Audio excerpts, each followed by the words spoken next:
어쨌건 간에 그 무리뉴부터 이제 그 콘테로 이어지는 그때 시기 때는 토트넘이 수비적인 축구를 했었잖아요. 그래서 약간 조금 창과 방패 대결에 더 가까웠거든요. 창과 창이 붙는 그런 거다 보니까 조금 불튀기는 경기가 될 가능성이 높아 보입니다. 이게 포인트 같은데 그동안 우리 토트넘과 아스날 북런던 더비 이제 보면 늘 토트넘은 내려앉다가 이제 뭐 공간으로 역습치고 이런 거였는데 이번에는 엄청 이렇게 맞부딪히는 장면이 굉장히 많이 나오겠네요.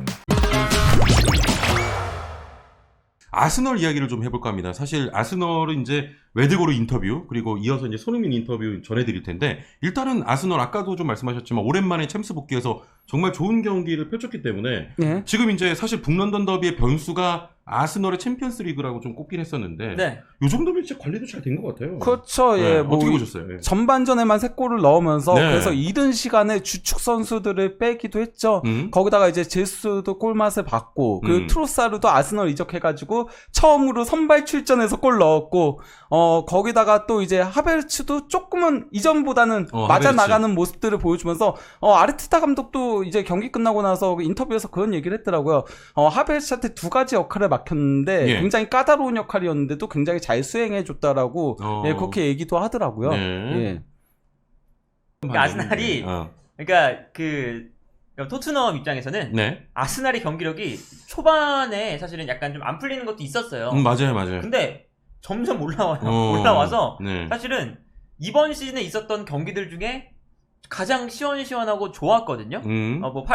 PSV가 사실은 뭐 그렇게 엄청난 강팀은 아니라고 할 수 있겠지만 일단 특히나 라야 골키퍼가 나오면서부터 약간 경기력의 개선이 좀 많이 됐고 제주스가 나오면서부터 은케티아와 제주스의 차이가 어마어마하게 크다라는 걸 볼 수가 있고 등등등 지금 아스날이 점점 이 경기력이 꽤나 괜찮아지고 있다. 올라오고 있는 것 같아요. 그래서 이제 아마 아스날도 이 챔피언스리그 경기를 4대0으로 이겼다는 거. 이 의미 있는 경기를 했다는 게 북런던 더비 할 때 체력적으로는 조금 약간 뭐 마이너스가 될 수 있지만 팀의 사기나 기세가 오르는 것에는 정말 좋은 경기가 아니었나 싶어요. 진짜 그러니까 라야 골키퍼 안 그래도 영입했을 때 왜 영입했냐 이런 식의 얘기들이 많았었거든요. 램스에일이라는 골키퍼가 있는데 라야까지 이거는 조금 사치 부린 거 아니냐는 얘기들이 있었는데 근데 아르테타 감독의 1픽은 항상 라야였다라고 하거든요. 근데 진짜 패스의 구질 자체가 달라요. 그러니까 그러면서 아스날이 공격이 더 잘 풀리기 시작을 하고 또 이제 하베르츠도 어느 정도는 라야의 수혜도 받았어요. 왜냐면 라야가 롱패스를 정교하게 보내는데 아스널 선수들 중에서 그나마 큰 선수가 하베르츠거든요. 하베르츠 쪽으로 많이 보냈어요. 하베르츠가 그거를 따내는 형태가 굉장히 많았었거든요. 그러면서 왜 라야 영입한 건지를 지난 에버턴전에서도 조금 보여줬었는데 이번 경기에서 확실하게 보여줬습니다. 그렇습니다. 그동안 아스널 말씀하신 것처럼 약간 이제 꾸역꾸역 그렇게 좀 이기는 느낌이 있었는데 아무튼 PSV 상대로 4대0 대승을 거뒀고요. 자, 그러면서 이제 웨데고르의 그 주장이죠. 아스널 주장 웨데고르의 인터뷰도 나왔습니다. 이게 챔스 경기 이후에 이제 인터뷰를 했는데 우리는 다시 돌아오게 돼 매우 기쁘다. 내 생각에 이곳은 우리가 있어야 할 곳이자 우리가 속해 있는 곳이다. 가장 큰 팀들을 상대로 하는 가장 큰 무대에서 우리가 있어야 될 곳이다. 오늘 팬들이 얼마나 기뻤는지 분위기를 보셨을 것 같다. 다시 돌아오겠다. 정말 즐거웠다. 이러면서 좀 주장답게 사기를 좀 돋구는 그런 발언을 했습니다. 웨데고르가 이 팀 내에서는 정말 정신적으로 좀 잡아주는 역할이거든요. 그러니까 선수들이 다 전체적으로 어려요. 어린데 웨데고르도 좀 나이가 젊지만 웨데고르가 약간 그 레알 마드리드 시절 때부터 여러 군데 임대도 다니고 어린 시절부터 이제 연령별 대표 할 때도 주장 달고 막 이랬던 선수라 리더십이 좀 많이 이제 장착되어 있는 선수예요. 그래서 그러다 보니까 어제도 어린 선수들을 계속 독려하면서 나아가고 이런 이제 모습을 보여주죠. 웨데고르가. 그렇습니다. 그리고 웨데고르가 이제 골에 대해서도 그렇게 얘기했죠. 나는 그저 투터치로 때릴 뿐이다. 아무튼 이렇게 좀 팀을 잘 만들어가고 있는 또 웨데고르 주장인데 손흥민 선수의 인터뷰도 있었습니다. 뉴욕타임즈와의 인터뷰에서 아스널은 지금 우리와 만나고 싶지 않을 것이다. 이렇게 이제 자신을 했고 또 토트넘 선수단은 모두 서로를 위해 뛰고 또 서로를 위해서 싸우고 있다.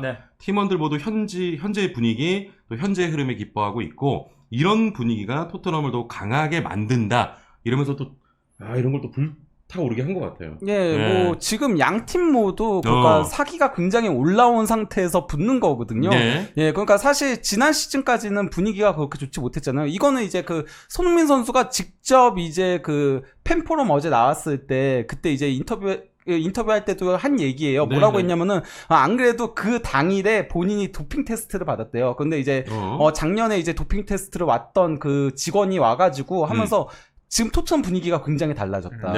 작년에 만났을 때는 팀 분위기가 굉장히 안 좋았는데 지금은 굉장히 좋은 분위기가 그래서 좋은 무드가 흐르고 있다라고 얘기를 했다라고 하더라고요. 네. 아 진짜 이렇게 딱 주장들이 자신의 이제 팀의 분위기를 막 이렇게 전하고 손흥민 선수 같은 경우도 지금 우리 너무 좋기 때문에 아스널은 지금 우리랑 대결하고 싶지 않을 거야. 이렇게 또 이야기한 거 보니까 너무 어떻게 될지 모르겠어. 그러니까 손흥민 선수가 이런 멘트도 주장이구나 이런 느껴지죠. 손흥민 선수가 원래 이런 멘트를 잘 안 해요. 손흥민 선수가 원래 좀 잘 안 하잖아요. 상대를 약간 좀 자극시키거나 막 이런 이제 인터뷰를 안 하는데 약간 공격성이 담긴. 근데 딱 자신감 내비치면서 팬들이 또 좋아할 수 있는 이야기 그리고 우리 팀원들이 이제 뭉칠 수 있는 이야기들을 계속 해주는 걸 보니까 이제 뭐 지난번에 히샬리송한테 이렇게 붙돋아주는 이런 것도 보면 밀고 이게 손흥민 선수가 정말 이 토트넘이라는 뭔가 정신적인 그런 지주의 역할도 해주고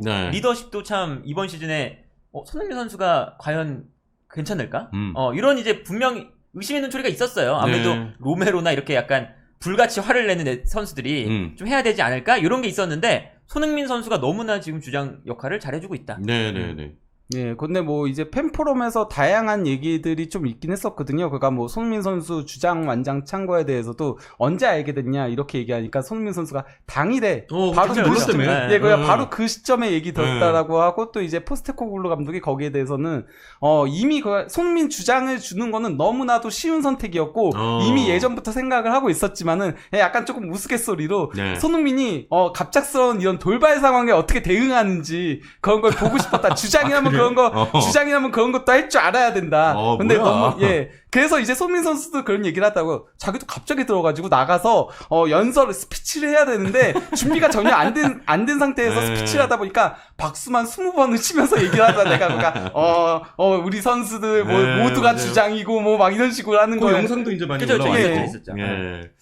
자, 이게 진짜 북런던 더비 최근에 이 북런던 더비 중에 제일 좀 향방을 알 수 없는 경기고 요 두 팀이 그리고 참 딱 상승곡선에 있을 때 만나는 거거든요. 그래서 요렇게 상승곡선에 있을 때 만나는 게 없어요. 최근에 좀 없었어요. 그러니까 아스날도 안 좋았을 때가 좀 길었고 토트넘도 이게 기복이 되게 심했고 이래서 두 팀이 다 좋았을 때 만나는 요게 흔하지 않은 기회니까 맞습니다. 재밌게 이번 주에 경기를 보시면 될 것 같습니다. 네, 그것도 이제 무패 팀이 4팀이잖아요. 네, 근데 그 중에 2팀이 붙는 거기 때문에 이게 과연 무패가 계속 이어질지 아니면은 어느 한 팀은 패하게 될지 이런 것들도 있다라고 할 수 있고 또 다른 이제 관심 포인트가 어쨌건 간에 그 무리뉴부터 이제 그 콘테로 이어지는 그때 시기 때는 토트넘이 수비적인 축구를 했었잖아요. 그래서 약간 조금 창과 방패 대결에 더 가까웠거든요. 안 그래도 그 레비 회장이 그런 얘기를 하더라고요. 포스테코글루 감독 선임한 거에 대해서 거기에 대해서 이제 그 자기가 그 무리뉴하고 콘테 선임한 거는 조금 실수였다라고 얘기를 하더라고요. 그때는 이제 우승에 한 발 다가선 상태여서 우승 한번 노리겠다라고 했는데 그게 토트넘 DNA에 맞지 않았다. 근데 포스테코글루 감독은 토트넘 DNA에 맞는 감독이다. 그가 공격 축구를 하고 어린 아카데미 선수들도 끌어줄 수 있고 그런 또 이제 젊은 선수들을 이끌어줄 수 있는 그런 감독이기 때문에 그렇게 했다라고 얘기했는데 창과 창이 붙는 그런 거다 보니까 조금 불튀기는 경기가 될 가능성이 높아 보입니다. 이게 포인트인 것 같은데 그동안 우리 토트넘과 아스날 북런던 더비 이제 보면 늘 토트넘은 내려앉다가 이제 뭐 공간남에 역습치고 이런 거였는데 이번에는 엄청 이렇게 맞부딪히는 장면이 굉장히 많이 나오겠네요. 그렇죠. 창과 창이니까. 두 감독 다 라인을 좀 올리는 감독이고 이제 다만 아무래도 그 북런던 더비나 라이벌 매치는 홈에서 하는 팀이 조금 더 공격성을 강하게 가져갈 때가 이번에 많죠. 아스널 홈이죠. 그러니까 토트넘도 아마 지금 이번 시즌 들어서서 가장 그래도 약간은 밑에서 하는 시간이 좀 있을 거예요. 그러다 보니까 이제 아무래도 아스날이 올라왔을 때 그 뒷공간을 노리는 것도 토트넘이 고려를 해봐야죠. 그래서 이제 뭐 브레넌 존슨이냐 클루셉스키냐 요거 이제 얘기가 나올 수밖에 없는 거고. 그리고 이제 반대로 이제 뭐 토트넘도 올라갔을 때 이 아스날의 그 후방 빌드업을 얼마나 잘 막아낼 수 있느냐.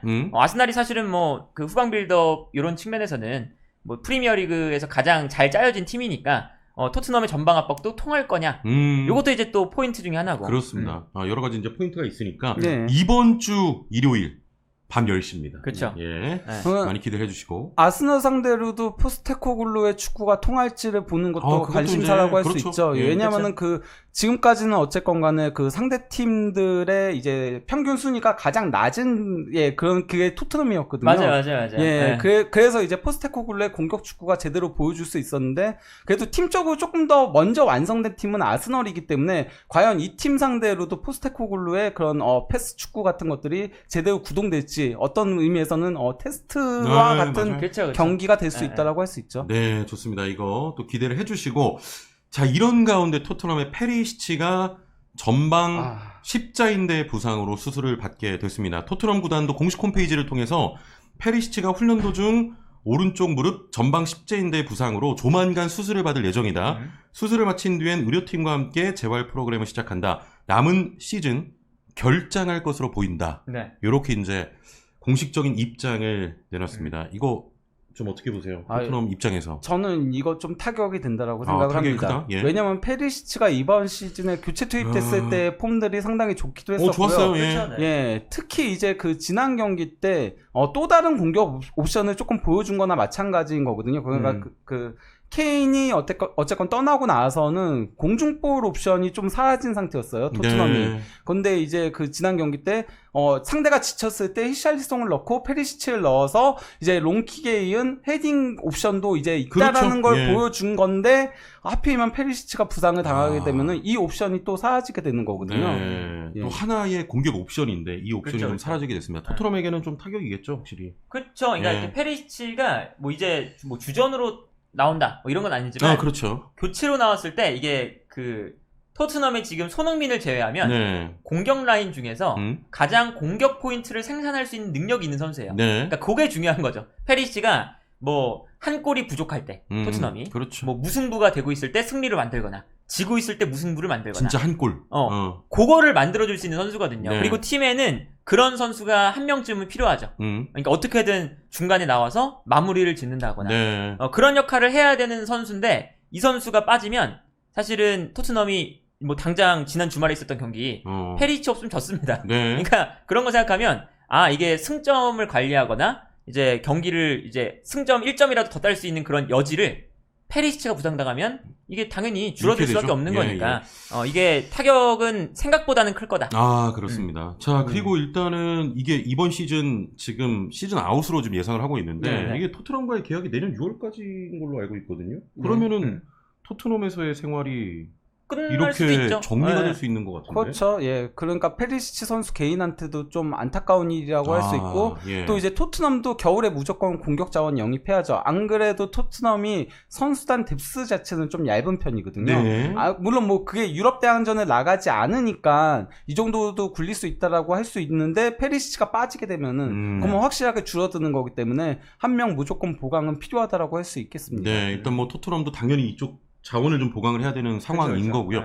이게 뭐 토트넘과의 동행 이런 걸 떠나서 페리시치도 이제 나이가 좀 있다 보니까 어떻게 보면 선수 생명에서 굉장히 또 위기가 온 거네요. 그렇죠. 페리시치가 뭐 이렇게 워낙에 그 다들 아시겠지만 월드컵 때도 그렇고 워낙에 신체가 단단한 선수로 유명해요. 맞아요. 진짜 90분 동안 안 지치고 전성기 때는 그 뭐 러시아 월드컵 이럴 때는 120분인데 막 뛰어가서 압박하고 그래서 빼앗고 막 이런 장면들이 있어요. 그래서 이 선수가 정말 튼튼한 선수인데 나이가 이제 들었구나. 이제 그런 운동량을 사실은 좀 감당을 못하는 걸 수도 있죠. 신체 조건이. 그러니까 뭐 나이가 들다 보니까 보통 이렇게 큰 부상을 당한 이후에 이제 뭐 지금 한 30 중반 정도로 가고 있으니까 은퇴 고민도 아마 좀 연결해서 하고 있지 않을까라는 생각은 들어요. 네, 그렇습니다. 그러면 좀 다시 돌아와서 아스널전에 조금 이것도 변수가 될 수 있겠네요. 잘 안 풀렸을 때 사실 좀 한 방을 기대했던. 그게 이제 좀 이제 아쉽죠. 그러니까 뭐 코너킥도 사실은 우리가 봤지만 코너킥의 질이 들어오자마자 올리는 게 달랐잖아요. 그때 이제 그 히샬리송의 헤더골이 나왔고. 그런 게 이제 혹시나 지고 있을 때 이제 무승부로 만들지 못하거나 뭐 이런 것들을 이제 토트넘이 하나의 무기를 잃는 거다. 반면에 이제 아스널 같은 경우는 PSV전을 너무 쉽게 가져가면서 그동안 안 썼던 없었던 카드들까지도 활용을 했었거든요. 그러니까 뭐 넬슨이라던가 스미스로우 같은 선수들도 교체 투입을 시키면서 활용을 해봤고 또 이제 마르티넬리도 큰 부상은 아니라고 해요. 그래서 아마 벤치에 있을 가능성이 높기 때문에 아무래도 후반 교체 카드에서는 조금 더 아스널이 유리하다라고 할 수 있겠죠. 네네. 자, 일단 뭐 상황적으로는 뭐 이런 부분에서는 아스널이 좀 유리하다 이런 말씀이었는데 일단 페리시치 본인은 좀 봄에 돌아오고 싶다 이런 의사를 밝힌 것 같아요. 네네. 뭐 당연히 뭐 회복을 빨리 해서 돌아오고 싶어하는 것 같고 그리고 이제 그 십자인대 부상에도 어쨌든 그 강도가 있잖아요. 근데 그 강도가 심한 강도까지는 아닌 것으로 좀 알려져 있긴 해요. 그래서 이제 페리치도 그러다 보니까 봄쯤에는 복귀를 하고 싶다라고 지금 이야기를 하는 거고 이게 뭐 그 보통 몸 관리가 잘 된 그런 이제 노장 공격수들이 가끔 복귀를 빨리 할 때가 있습니다. 야, 이 선수는 나이를 안 먹네 이럴 정도로 뭐 이브라이모비치가 또 그랬었죠. 약간 그런 식으로 페리치도 복귀할 여지도 있다. 네, 알겠습니다. 자, 일단 페리시치 부상 소식까지 전해드렸습니다. 자, 다음은요. 어제 저희가 그 해리 케인에 대한 이 바이백 조항이 있다. 그 레비 회장이 팬 포럼에서 우린 케인에 대한 바이백 조항이 있다. 뭐 이렇게 이제 말한 걸 전해드렸는데 지금 이와 관련해서 여러 가지 또 이야기들이 나오고 있습니다. 일단 뭐 사미 목벨 기자는 토트넘은 다니엘 레비가 클럽에 남아있는 동안 해리 케인이 복귀를 고려할 것인지에 대한 의문이 있는 가운데 해리 케인에 대한 직접적인 바이백 조항이 없다. 이렇게 좀 언급을 했어요. 그러니까 뭐 사미 목벨 기자는 이제 그 데일리 메일 기자인데 뭐 데일리 메일 자체의 공신력은 그렇게 높진 않지만은 사미 목벨 기자는 상당히 높거든요. 그렇죠. 얘가 런던 구단들을 대부분 이제 총괄을 하는 기자인데 근데 여기에 대해서 그러니까 직접적인 바이백 조항은 아니다. 그러니까 만약에 케인이 프리미어리그로 복귀한다면은 그러면 토트넘에게 우선 협상권이 있는 거다. 이런 식으로 얘기를 한 겁니다. 그러면 일단 이게 뭐 어떻게 되는 거야? 있는 거야, 없는 거야? 와. 이제 레비가 그 팬들 포럼이었으니까 욕먹기 싫어서 실수한 거죠. 그래서 이런 얘기들도 있어요. 그러니까 케인이 원래 떠났을 때도, 그러니까 맨시티로 가려고 했을 때 그때 케인이 그렇게 그 스카이에서 그 게리 네빌하고 인터뷰를 할 수 있었던 이유가 신사협정이 있었대요. 신사협정으로 뭐 1억 파운드 정도 그러니까 이적료를 제시를 하면은 그건 보내주겠다는 신사협정 구두 협의가 있었대요. 그랬는데 레비가 그걸 안 지켰다라고 그렇게 보도들이 나왔거든요. 이게 다른 사람이 아니고 데이빗 온스테인 기자가 한 얘기예요. 온스테인. 그렇기 때문에 아마 팩트에 가까울 거거든요. 똑같은 형태로 신사협정이 있는 게 아닐까. 케인과 얘기하면서 너 프리미어리그 돌아오면은 무조건 토트넘인 거 알지? 뭐 이렇게 얘기가 된 게 아닐까 싶은 게 있는데 어쨌건 이것 때문에 케인 쪽에서는 그 케인 에이전시라던가 이런 데서는 지금 계약 상황들 다시 쳐다보고 있대요. 혹시 뭔가 삽입된 게 있나 다시 살펴보는 거야. 다시 체크해보고 있다는 이 얘기에 화들짝 놀래가지고 레비가 이런 얘기를 해가지고 뭐 그런 얘기들도 있더라고요. 독일 쪽에서는 그런 얘기들이 나오고 있더라고요. 그렇습니다. 약간 뭐 과장한 거죠. 그러니까 그 우선 협상을 바이백 그러니까 레비가 바이백이 있습니다 이렇게 한 적은 없어요. 또. 그러니까 그 팬들이 뭐 바이백 뭐 있습니까? 뭐 돌아오는 조항이 있습니까? 이런 거 할 때 네. 뭐 이렇게 한 거예요. 예스 이렇게 한 거예요. 그러니까 이게 바이백을 예스라고 한 건지 아니면 뭐 우선 협상권을 내가 돌아오는 조항이 있으니까 예스라고 한 건지 보통 얘기가 아니에요. 그러니까 애매하게 말한 거예요. 거기서 없어요. 이러면은 그것보다 그렇지 팬포럼이니까 또 있어요. 이러면은 팬들이 당연히 좋아하잖아요. 그런 걸 좀 생각하지 않았을까? 그렇습니다. 일단 뭐 사미 목벨의 이 보도를 좀 전해드렸고 그 다음이 크리스토프 프로인트 이 바이언 스포츠 디렉터가 또 입장을 밝혔어요. 어제 다니엘 레비가 해리 케인에 대해서 그 바이백 조항 한 말에 대해서는 우리는 그것에 대해서 아무 말 하지도 않을 것이다. 우리는 계약 세부 사항에 대해 어떤 것도 밝히지 않겠다. 해리 케인은 여기에 있고 확신을 가지고 처음으로 영국을 떠났다. 우리는 그와 4년 계약 맺었다. 우리는 매우 행복하고 해리 케인과 바이언에서 장기적인 계약을 계획하고 있다. 그는 그러니까 해리 케인이죠. 여기서 팀과 한 시대를 형성할 것이다. 나는 확신한다. 해리 케인과 이 바이에른 뮌헨은 큰 목표를 가지고 있다. 이런 식으로 또 언급을 했습니다. 이거는 뭐 어떤 의미일까요? 이거는 뭐 그냥 딱 정석적인 얘기한 거예요. 괜히 여기에 대해서 대놓고 그 레비 회장이 그런 얘기했다고 해서 바이백 없는데? 이렇게 얘기하면 싸우자가 되는 거거든요. 싸우자가 되는 거기 때문에 가장 그냥 정석적으로 제대로 그냥 답변을 모범적으로 했다라고 할 수 있는 겁니다. 그러면은 저희도 어제 그 레비가 약간 좀 이제 팬들 그냥 해리케인이 그냥 보낸 거에 대해서 욕 먹을까봐 네. 그냥 좀 있다는 식으로 표현한 거 아닐까 좀 이렇게도 예상을 했었는데 네. 그게 지금까지는 보면 좀 맞는 거네. 뭐 그게 맞는 거라고 보이죠. 거기다가 이제 원래 계약 상황은 얘기하면 안 되는 거거든요. 아, 그렇죠. 예, 그게 국문율입니다. 예, 절대 얘기하면 안 되는 거기 때문에 네. 사실 레비가 팬포럼에서 조금 과하게 얘기했다. 이거 있더라도 얘기하면 원래 안 되는 거거든요. 그렇죠. 예. 예. 그랬다가 예전에 그래서 수아레스 사태 있었잖아요. 그 4천만 유로의 바이아웃 조항이 있다고 해서 네. 이제 뭐 벵거가 그 4천만 유로 플러스 1유로로 그렇게 했었는데 그러니까 막 리버풀 쪽에서 난리 치고 막 그랬던 네. 그런 게 있었거든요. 네. 예. 아무튼 뭐 이런 또 좀 희한한 상황들도 있네요. 예, 확실히 랩입니다. 예. 징하다. 징하다. 진짜 시작부터 끝까지 좀 징하다. 맞아요. 보내놓고. 그리고 이제 뭐 우선 협상권이 좀 궁금하신 분들도 계실 텐데 네. 우선 협상권은 진짜 말 그대로 그냥 우선 협상권이지 네. 이거를 계약을 해야 된다는 건 아니에요. 그렇지, 그렇죠. 바이백도 마찬가지입니다. 네. 그러니까 선수가 난 가기 싫어. 네. 이러면 바이백도 쓸모없는 거고 우선 협상권도 필요가 없는 거다. 근데 이제 바이백과 우선 협상권의 차이가 있다면은 바이백은 어쨌건 그 이적료가 명시가 되어 있는 거죠. 네. 그래서 그 금액을 지불하면은 구단과의 협상은 필요 없이 선수와만 대화를 하면 되는 거고 네. 우선 협상권은 구단과 어쨌건 간에 이적료 협상도 따로 해야 되는 거죠. 네, 그렇습니다.